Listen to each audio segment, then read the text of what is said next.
Bem-vindos ao B de Barbárie.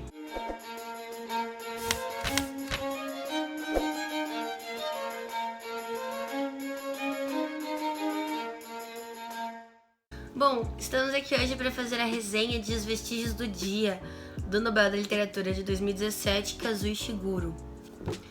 Esse livro é, então, uma ficção histórica e é contada por um narrador não confiável em primeira pessoa. Esse narrador chama-se Mr. Stevens e ele é mordomo em Darlington Hall. O Stevens vai contar a história, então, da viagem de carro que ele vai fazer pela Inglaterra. E durante essa viagem, ele vai se lembrar de coisas que aconteceram no lugar onde ele trabalhou durante muitos anos da sua vida, que é Darlington Hall. Esse narrador vai contar essa história entre indas e vindas. A gente percebe muitas vezes que ele tá mentindo ali pra gente em quais são as reais intenções dele, ou diminuindo uma fraqueza do seu patrão. E a gente fica tendo que suspeitar o tempo todo desse nosso narrador. Uma coisa muito interessante que foi trazida pra mim no curso que eu fiz sobre essa obra é que é interessante ver ela por 3 pontos de vista. Primeiro, o tempo em que a narrativa presente do mordomo está passando, que é junho de 1956, o ano em que teve a crise do canal de Suez. Depois, o tempo sobre o qual ele conta, e ele conta então sobre o período entre guerras, que aconteceu entre 1918 e 1939. E por último, o momento em que o livro é lançado. O livro foi lançado em 1989, no final da Era Thatcher, no momento em que está se desmantelando a União Soviética, um pouquinho antes de cair o Muro de Berlim, e também é um momento em que a gente tem o fim do estado de bem-estar social, que foi uma coisa que a Thatcher fez durante os seus mandatos como primeira-ministra. E isso vai ser muito importante quando a gente for compreender o livro. Por quê? Primeiro, que o livro ele trabalha um pouquinho com a ironia dramática que eu expliquei no primeiro vídeo dessa playlist. Se você não viu, eu vou deixar aqui em cima para dar uma olhadinha. E é o seguinte, quando o Mr. Stevens fala sobre o estado de bem-estar social com outros personagens, ele está fazendo uma crítica ao momento atual em que esse estado de bem-estar social não existe mais, por exemplo, ou em outros momentos em que a gente sabe informações sobre o futuro porque a gente conhece a história da Segunda Guerra Mundial, que vai acontecer logo depois do período sobre o qual o Steven está contando. Então a gente percebe que ele está mentindo um pouquinho. Mas eu vou contar isso mais pra vocês quando eu falar dos personagens históricos que vão aparecer no livro. Outra coisa que eu achei bastante interessante sobre esse livro, que eu não tinha percebido sozinha, é como Darlington Hall vai ser tratada de 2 maneiras diferentes.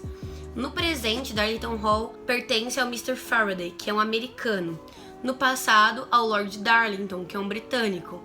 E que ganhou, herdou esta casa. No momento passado, enquanto o Lord Darlington vivia na casa, a gente tem uma casa que vive. Ou seja, apesar de ser uma casa bela britânica da aristocracia, são feitas modificações ali. Existem muitos criados para atender, então, as muitas visitas aristocráticas e políticas que o Lord Darlington recebe. Já o Mr. Faraday, ele tem outra visão da casa. Ele comprou aquela casa e ele empregou o Mr. Stevens com a ideia de ter uma casa britânica e um servo britânico, um mordomo real britânico. Então, para ele, a casa é como um grande museu. Tem até um momento em que amigos do Mr. Faraday visitam a casa e eles perguntam: esse arco aqui da porta é de verdade ou ele foi construído depois da época em que essa arquitetura era vigente? Ou seja, eles estão vendo a casa como um museu. E isso vem muito do conceito europeu de museu, que isso era uma coisa que eu não tinha me atentado até o curso, Por causa da queda das monarquias, a Europa se acostumou com um formato de museu que eram, na verdade, então, castelos desapropriados de seus monarquistas. E a gente tem esses belos lugares com os quadros. E é isso que o Mr. Faraday faz. Ele compra a casa e na casa, por exemplo, tem retratos de amigos do Lord Darlington. E o Mr. Faraday mantém. Então é o quadro com a cara de uma pessoa que você não conhece, mas você mantém porque é bonito e porque faz parte da composição. E é muito interessante como eles lidam de formas diferentes, não só com a casa, mas também com o Stevens. O Stevens vai ter um choque muito grande nessa mudança de patrão e que vai ser muito caracterizada principalmente pelo humor.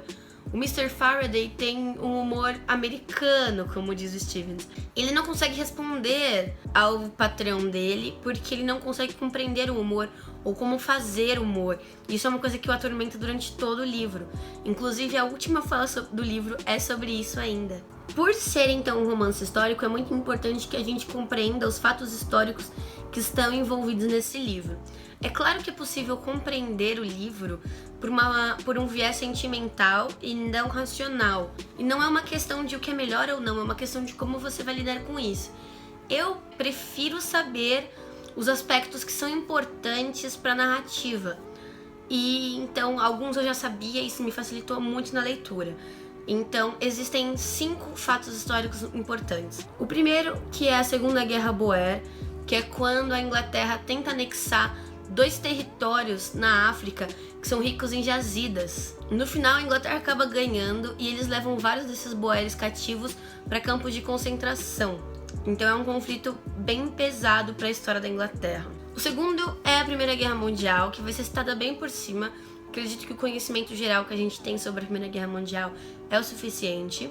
Terceiro, o Tratado de Versalhes. Para quem não sabe, o Tratado de Versalhes foi firmado pela Alemanha e outros países após a derrota desse país na Primeira Guerra Mundial.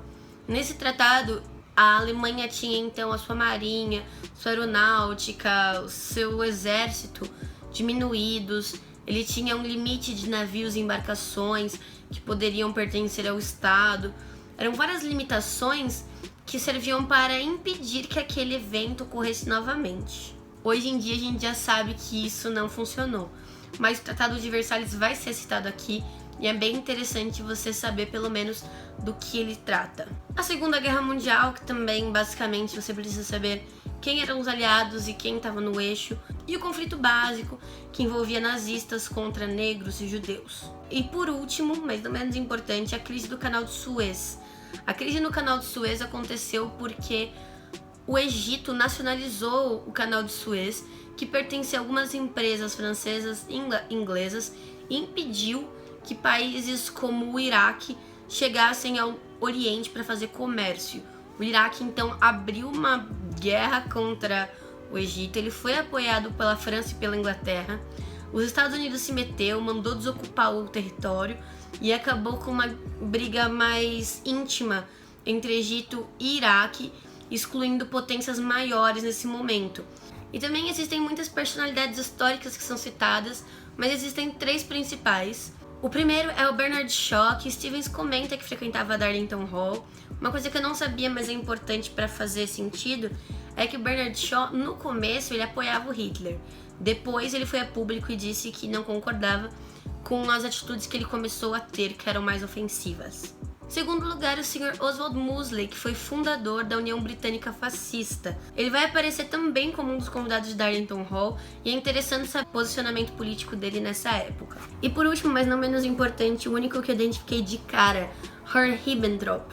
Ribbentrop também vai aparecer ali como um dos convidados na casa do Lord Darlington. E na época em que ele tá visitando ali, ele era embaixador alemão na Inglaterra.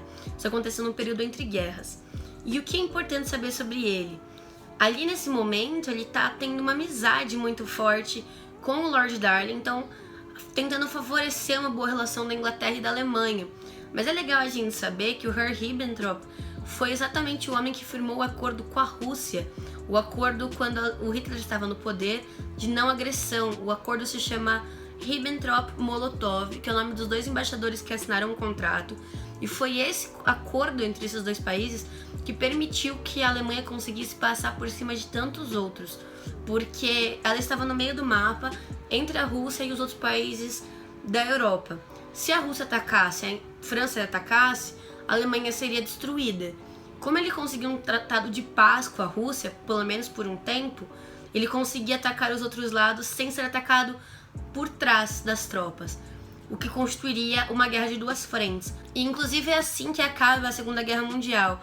A Rússia ataca por um lado, a França ataca por outro, a Inglaterra vem por mar e aí a Alemanha não tem chance. Aqui nesse livro, o Herr Ribbentrop vai ser um mediador entre o Hitler e outros políticos locais, e é importante você saber de que lado ele está, se ele realmente cria uma paz ou se não. É isso que vai constituir a ironia dramática deste livro, por exemplo. É um dos fatores, mas a ironia dramática aparece em vários outros. Existe um viés romântico também nesse livro. A viagem que o Mr. Stevens está empregando pela Inglaterra é para encontrar a Miss Kenton, a antiga governanta de Darlington Hall. Me parece que o romance é uma história secundária aqui, mas na adaptação cinematográfica, que tem o Anthony Hopkins e o Hugh Grant, o romance é o foco. Eu acho que esse livro é um livro que começa bem devagar, mas quando você engaja nele, ele fica espetacular, você não quer largar, você lê páginas e páginas, tanto pelo romance quanto pelas discussões políticas ali dentro. É um livro interessante de se ler. Esse livro é considerado a magnum opus do Kazuo. Ele foi o livro que deixou o Kazuo Ishiguro famoso na Inglaterra. Existe também uma versão dele, da Roku, se não me engano, que chama As Reminiscências do Dia, ou algo assim, que se aproxima mais da tradução em inglês, que é The Remains of the Day, mas Os Vestígios do Dia acaba ficando mais bonito. E essa edição também da companhia está lindíssima, em cobre, com o corte combinando, não sei se vocês vão conseguir ver aqui. E aqui também vem um conto que chama Depois do Anoitecer. Esse conto me deixou muito curiosa, porque ele não conta muita coisa, ele fica deixando algumas deixas, algumas migalhas pra você seguir, mas no final ele não te conta tudo. E isso me deixou com muito mais interesse de ler contos do Kazuo. Espero que vocês tenham gostado desse vídeo. Semana que vem sai o vídeo de Não Me Abandone Jamais. Espero que vocês estejam gostando dessa playlist. Se gostaram, dá um joinha lá embaixo pra ajudar na divulgação do canal. Se inscreve clicando na bolinha com o meu rosto que vai aparecer por aqui. E comenta lá embaixo se você já leu esse livro, se você já viu o filme e o que você achou. Um beijo e até a próxima!